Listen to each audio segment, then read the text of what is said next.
प्रेम जो है अपनी पराकाष्ठा पर आ चुका था और वो अपना निर्णय फाइनल ले चुके थे, अंतिम निर्णय कि भाई हमें ऐसे शादी करनी।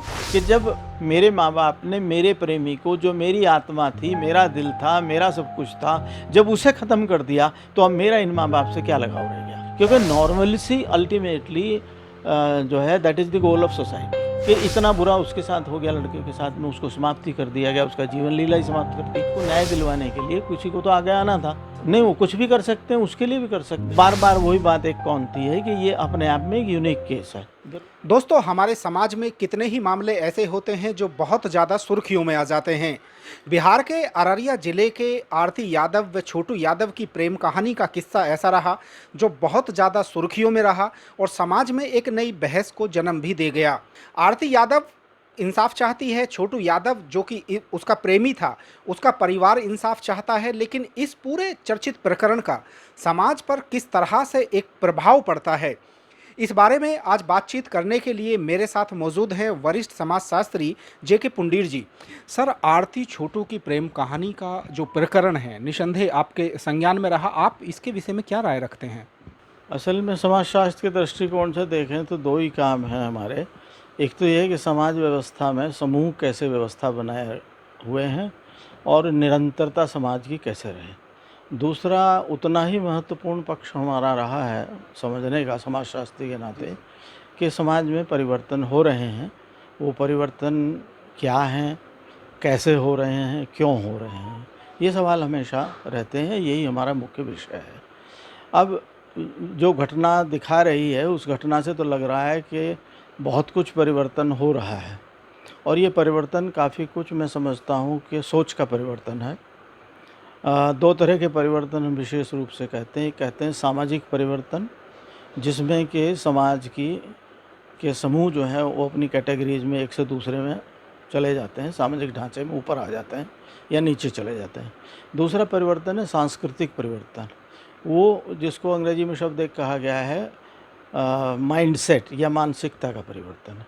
मानसिकता कैसे बदलती है? मानसिकता के लिए जितना ज़्यादा बाहर की हवा लगेगी, बाहर की दुनिया बच्चे देखेंगे, उतना ही स्वाभाविक रूप से उनके सोच को वो प्रभावित करता है। कुछ केसेस फिर भी ऐसे ज़रूर रह जाते हैं कि जहाँ पर माता पिता या तो शुरू में ही ऐसा कर देते हैं कि मामला ख़त्म हो जाए और उसका जो एक्सट्रीम चरम होता है वो इस केस में है। लेकिन सर, ये जो आरती वाला मामला है, आरती यादव का प्रेम करना सही है और छोटू यादव का प्रेम करना सही है, लेकिन इस प्रेम प्रसंग का ये जिस तरह से एक पटापेक्ष हुआ है और समाज में एक अचानक एक बहुत बड़ा घटनाक्रम प्रकाश में आया, इस बारे में आप क्या मानते हैं? देखिए, ये एक विचलन की स्थिति हो गई है जिसको कहते हैं हम सामाजिक सोशल डिसऑर्गेनाइजेशन।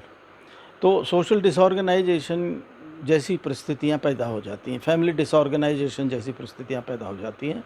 एक लड़की है, पहली बार पढ़ कर के घर से बाहर निकली, थोड़ी बहुत पढ़ी है, कुछ घर के बाहर भी काम करने लगी थी, संपर्क में नवयुवक से आई, प्रेम हो गया, एक बात है। उसके बाद में इतना बड़ा स्टेप परिवार ले लेगा या किस प्रकार से कम्युनिकेशन किया जाएगा, कैसे उसको घेरा जाएगा, ये उस समय की एक सिचुएशन होती है, एक परिस्थिति होती है जिसमें आदमी भावावेश में ऐसे कार्य बहुत जल्दी कर देते हैं। अगर ज़रा सा भी भाव शांति का बीच में आ जाता है तो वो इस तरह का बड़ी घटना होना रुक जाती है।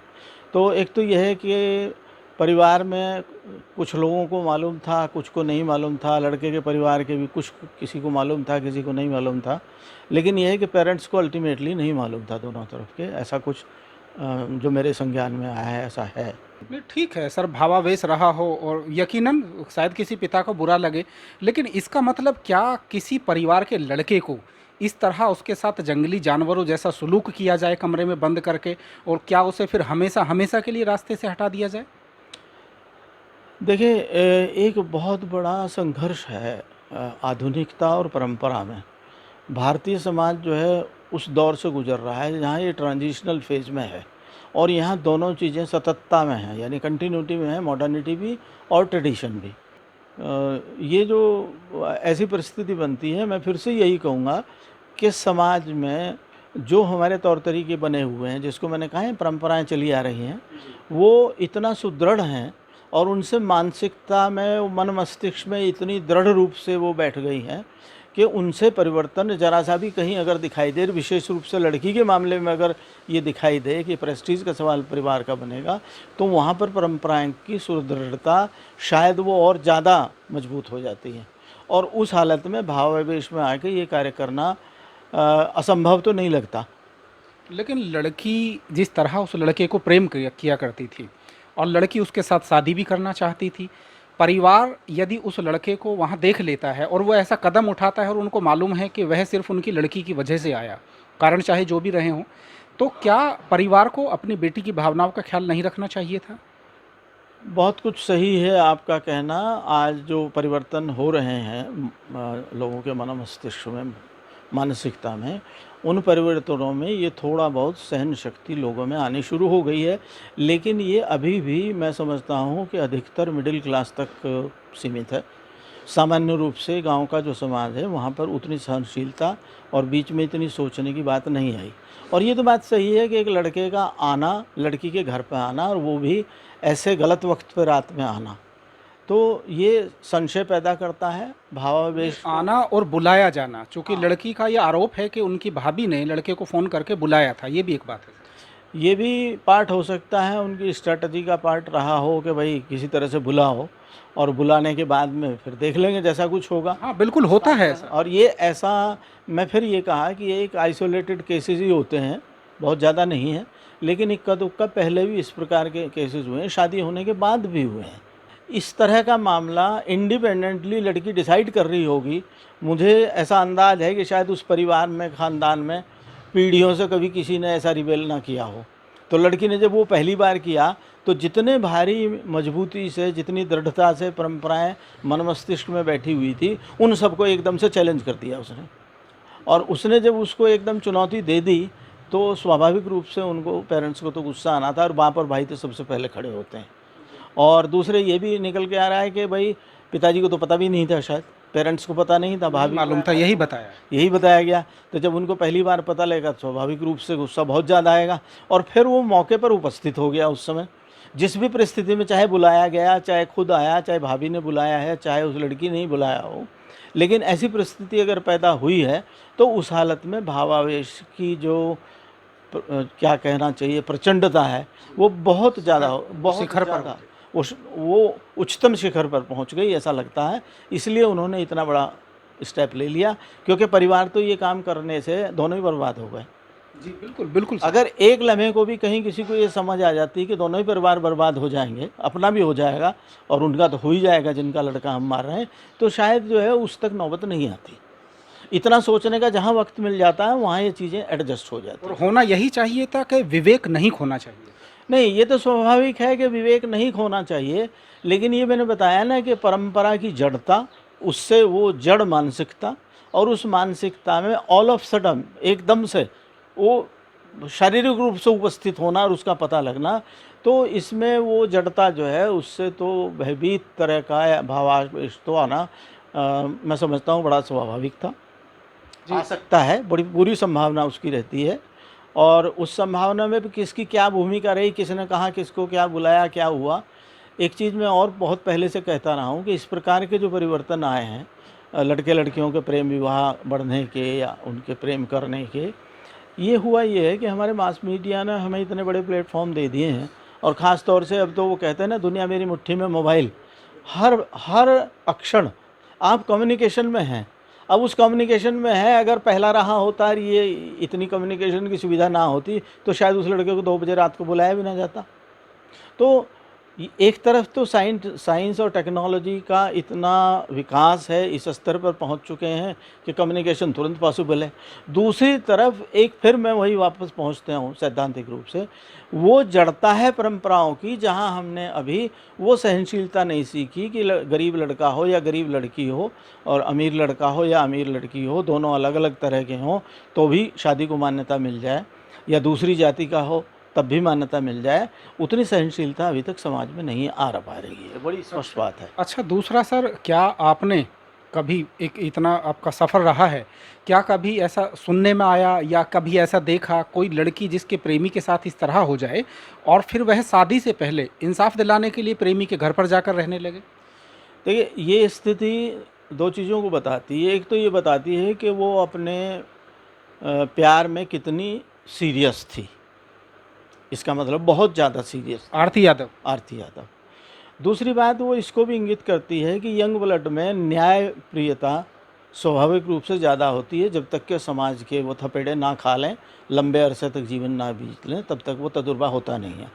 तो वो ऐसी स्थिति में है फ़िलहाल कि निश्चित रूप से वो न्याय पाने की भावना और उसके लिए बहुत प्रयास, और दिमाग में वो भी मैं कहता हूँ कि हाइटेंड इमोशन है।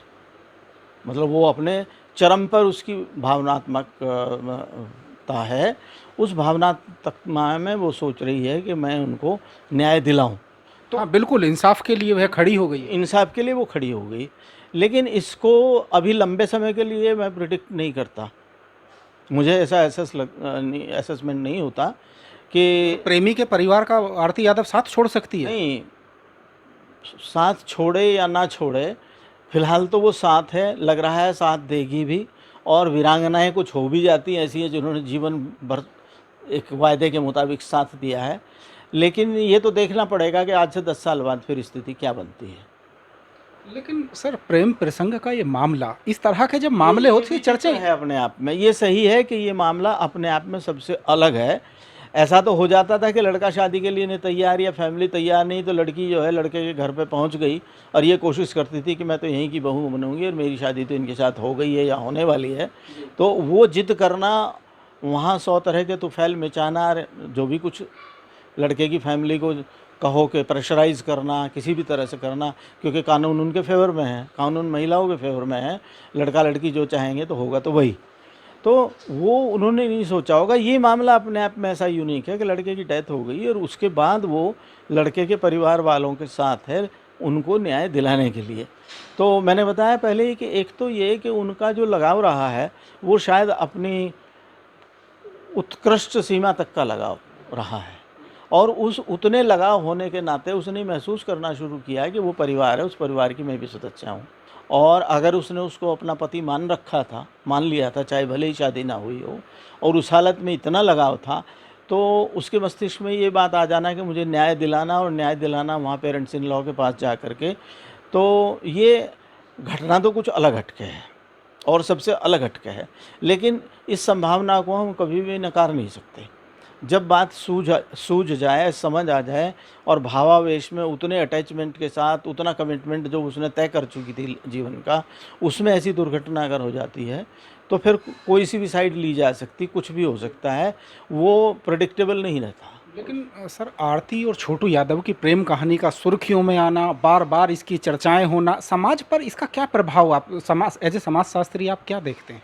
देखिए, मैंने कहा ना कि हमारा समाज परिवर्तनोन्मुखी है। इस समय परिवर्तन हो रहा है। उन परिवर्तनों को कुछ हद तक मैंने बताया कि डाइजेस्ट भी लोग कर रहे हैं, उसके साथ सहमति बना लेते हैं धीरे धीरे। लेकिन ये थोड़ा अलग इसलिए है। थोड़ा सा अलग है, और इसमें एक बात बड़ी स्पष्ट रूप से दिखाई देगी कि 2 परिवार एक साथ बर्बाद हो गए, तो समाज के हित में तो ये घटना है ही नहीं। बड़ा स्पष्ट है। ये तो सोशल डिसऑर्गेनाइजेशन वाली स्थिति है कि ऐसी घटनाएं समाज में जो है समाज के ढांचे को ही गड़बड़ा देती हैं। इसमें निश्चित रूप से एक ये है कि समाज के दृष्टिकोण से ओवरऑल, जिसको हम कहते हैं ना कि समाज में एकता बनी है, सोशल सॉलिडारिटी बनी हुई है, उस सॉलिडारिटी को तो एकदम धक्का तो पहुंच ही गया। जी, अच्छा सर, जो आरती और छोटू यादव की यह प्रेम कहानी है, समाज पर इसके कितने प्रभाव और कितने दुष्प्रभाव, क्योंकि समाज में देखिए सभी के परिवारों में बेटे हैं, सभी के परिवारों में जवान बेटियां हैं, तो ऐसे माता पिता के लिए यह कितना सोचनीय प्रश्न हो जाता है? देखिए, हर चीज़ डिबेटेबल है, हर चीज़ के दोनों ही पक्ष हैं। एक तरफ तो ये है कि उसका इतना पक्का इरादा देख करके अगर कहीं सही निष्कर्ष तक पहुंच जाती है चीज़, तो ये नए लड़के लड़कियों के लिए भी मॉडल बनेगा कि भाई अगर आप डिटर्मिन हैं तो सब चीज़ आपके फेवर में जाएगी। सही बात है। दूसरी तरफ यह है कि अगर इसको दूसरे पक्ष से देखें, वो भी नहीं कहा ना मैं, परंपरात्मक पक्ष से जिसको हम छोड़ नहीं पाते, उस दृष्टिकोण से अगर हम देखें तो लड़की को ये भी कहेंगे कि भाई ये तो विचलन की स्थिति है, तो डेविएंट गर्ल है। सर, आरती और छोटू के मामले में ऐसा लगता है कि अति की भी अति हुई, क्योंकि ऐसा नहीं होता जब एक लड़की अपने प्रेमी के घर चली जाए और उसके लिए इंसाफ की मांग करने लगे। इस बारे में सर आपका क्या नज़रिया है? देखिए, आप लेखक हैं, पत्रकार हैं, इस पे बहुत सारे वीडियोज़ आ गए होंगे, मीडिया में आ चुका है बहुत सारा। मैं एक समाजशास्त्र का विद्यार्थी रहा हूँ जीवन भर।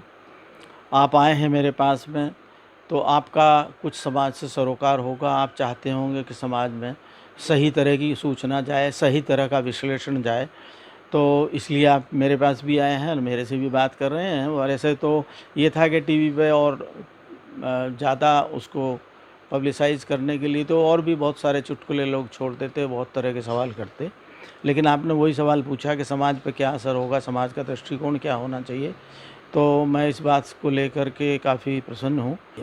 लेकिन ये तो मामला ही सर बिल्कुल अलग हो गया। नहीं, ये तो मामला बिल्कुल अलग है।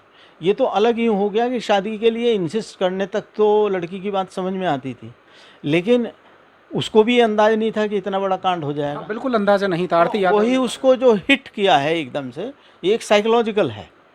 जो कंडीशनिंग है, वो सोच रही थी कि लिबरल समाज की तरफ हम बढ़ रहे, शायद मेरे अच्छे के लिए बुलाया हो या जैसे भी संपर्क किया हो।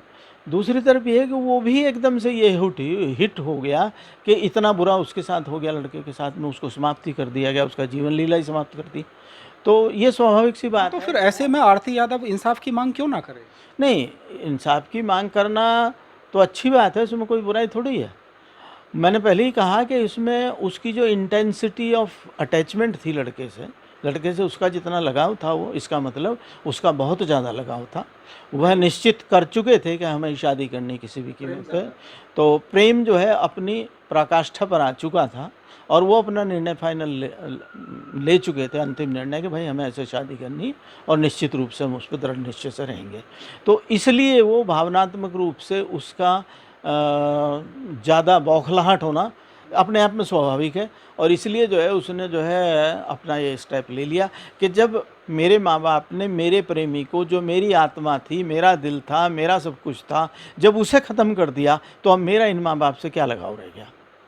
इसलिए आरती को मुझे लगता है कि भावात्मक रूप से भी वो इस चीज़ को और मल्टीप्लाई कर दिया उसने। जब उसने अपने आँखों से देखा है तो ये सब होने के बाद में जब उसके जीवन का हिस्सा उसने मान लिया और वो चला गया, तो बोले जब वही कर दिया तो मेरे लिए क्या रखा है। तो मुझे लगता है कि ये देखिए, कुछ न कुछ भावनाओं का खेल तो हमेशा रहता है, उसके बिना आदमी उत्साहित होता भी नहीं है, चाहे वो गलत तरीके से हो चाहे अच्छे तरीके से, अच्छे काम के लिए हो या गलत काम के लिए हो। तो यहाँ पर जो है इस समय वर्तमान परिस्थिति में तो ऐसा लग रहा है कि वो भावनात्मक रूप से खूब अच्छा जुड़ गई है परिवार से और न्याय दिलाना चाहती है और मुझे लगता है उसको सफलता भी संभावित मिलेगी। और वो तो प्रत्यक्षदर्शी तो वही है, गवाह तो वही है, तो उस पर तो सारा ही निर्भर करेगा। ठीक है सर, मैं उम्मीद करता हूं दोस्तों आपको यह वीडियो पसंद आया होगा। वीडियो पसंद आया है तो चैनल को लाइक कीजिएगा, सब्सक्राइब कीजिएगा और हाँ, कमेंट बॉक्स में अपनी राय भी ज़रूर दीजिएगा।